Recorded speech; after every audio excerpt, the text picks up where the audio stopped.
దేశమంతా ఎటన్నా తిరుగు ఒక్క ఆధార్ కార్డు చూపిస్తే చాలు మన చరిత్ర మొత్తం బయటపడుతుంది. అందుకే ఎక్కడికి పోయినా ఏం చేసినా ముందుగా ఆఫీసర్లు అడిగేది ఆధార్ కార్డే. ఇప్పుడు కొత్త ముచ్చట ఏంటిదంటే అచ్చం ఆధార్ కార్డు లెక్కనే అన్నిటికీ ఒకే కార్డు తీసుకొస్తుర్రట తెలంగాణ సర్కార్ వాళ్ళు.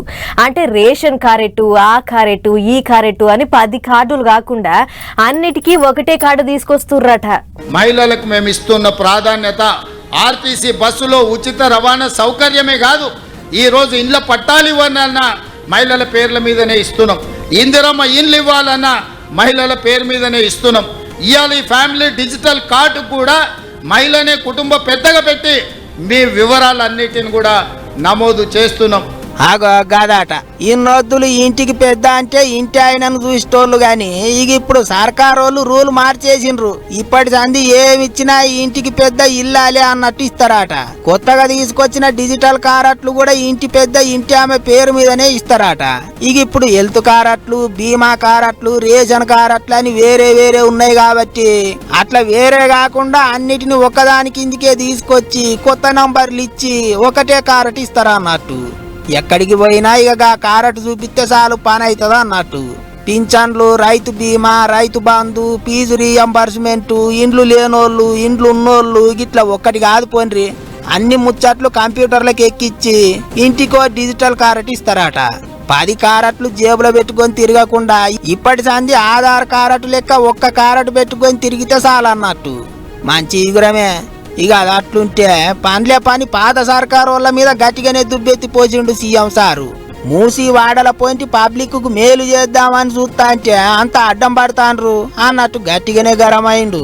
ఇలా ఒక్కొక్క సమస్యను పరిష్కరించుకుంటూ హైదరాబాద్ లో ట్రాఫిక్ సమస్యను పరిష్కరించుకుంటూ హైదరాబాద్కు వచ్చిన వరదల్ని పరిష్కరించుకుంటూ హైదరాబాద్ కూరుకుపోతున్న బురదలో నుంచి నగరాన్ని కాపాడాలని ఒక మంచి ఆలోచనతోని ముందుకొస్తే దాని మీద కూడా బురద జల్లుకుంటూ తిరుగుతున్నారు బామర్దులు. నేను అంటున్న కిరాయి మనుషులతో మీరు చేసే హడావిడి తెలంగాణ సమాజం నిశ్చితంగా గమనిస్తుంది. ఇవాళ పేదలకు అన్యాయమైందని ఏడుస్తున్నారు కదా. ఈ తెలంగాణ రాష్ట్రాన్ని దోసుకున్న నిధులు మీ పార్టీ ఖాతాలో 1500 కోట్లు ఉన్నాయి. ఒక 500 కోట్లు తీసి ఆ మూసీలో మునిగిపోయిన వాళ్ళకి పంచిపెట్టండి. మీకు అధికారంలోకి రాకంటే ముందు తొడుక్కోవడానికి చెప్పులు కూడా లేవు కదా. ఈరోజు 1500 కోట్ల రూపాయలు మీ పార్టీ ఖాతాలో ఉన్నాయి. అది ఎవరి సొమ్ము? తెలంగాణ ప్రజల సొమ్ము కాదా? వాళ్ళకి ప్రత్యామ్నాయం ఏం చేయాలో చెప్పండి. మూసి ఒడ్డు పోంటి ఉంటున్న పబ్లిక్ కు 150 గజాల జాగా ఇచ్చి ఇండ్లు కట్టిద్దాం రాండ్రి, అందరం కలిసిపోయి సెంటర్ సర్కారోళ్ళను పైసలు అడుగుదాం రాండ్రి అన్నట్టు పిలిచిండు ముఖ్యమంత్రి. ఇంకో దిక్కు కారు పార్టీ వాళ్ళ ముచ్చట్లు చూడరు ఎట్టున్నాయో. మొన్న హైకోర్టు అడిగింది, ఏమైనా ఫార్మాసిటీ ఉన్నట్టా లేనట్టా అని హైకోర్టు అడిగింది. ఆడమల్లి ఏమైనా కింది మీద అవుతుందేమో అని ఉన్నట్టే అని హైకోర్టు కాగితం రాసిచ్చిండు. కానీ ఎన్ని ఎకరాల్లో ఉన్నట్టో చెప్తలేడు. ఆయన ఉపాయం ఏంది? ఆడేదో చిన్నగా 3-4 వేల ఎకరాలల్లో ఫార్మాసిటీ పెట్టి మిగతా 10,000 ఎకరాలల్లో రియల్ ఎస్టేట్ బేరం చేస్తాడట, ప్లాట్లు కొట్టి అమ్ముతాడట.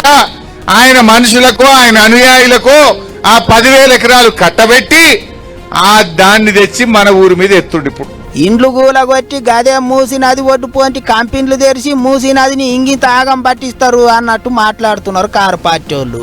గమ్మతి ముచ్చట ఏంటిదంటే చెయ్యి పార్టీ వాళ్ళు, కారు పార్టీ వాళ్ళు, పువ్వు పార్టీ వాళ్ళు ఎక్కడ ఏ మీటింగ్ పెట్టుకున్నా అటు తిరిగి ఇటు తిరిగి మూసి నది కాడికే వచ్చి ఆగుతాండ్రు. డిజిటల్ కార్డుల గురించి చెప్పే మీటింగుల సీఎం సారు మూసి ముచ్చట్లు గట్టిగా మాట్లాడిండు.